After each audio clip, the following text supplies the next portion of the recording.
Hozir statistika bo'yicha 47 mingta oila bir yilda O'zbekiston bo'yicha ajrashar ekan. Buni sabablardan bittasi uydagi sharoit.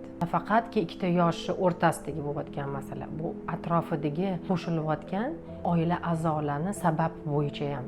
Mana qaynotalarni aytib chiqdik, qaynonani. Lekin hozir o'li turib, qaynagachilar ham o'zini oilasi turib, onasini uyiga kelib, o'zini zulmini o'tkazib ketyapti kelinlarga.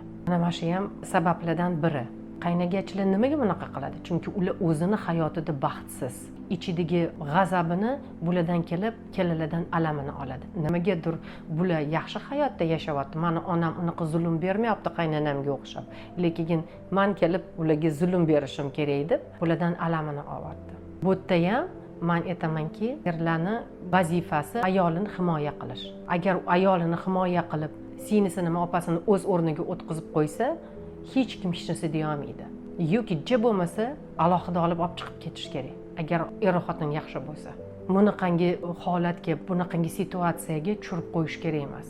Bu yerda oilaviy ish, oilaviy billa shu ishni ustida ishlab, oilaviy hal qilish kerak.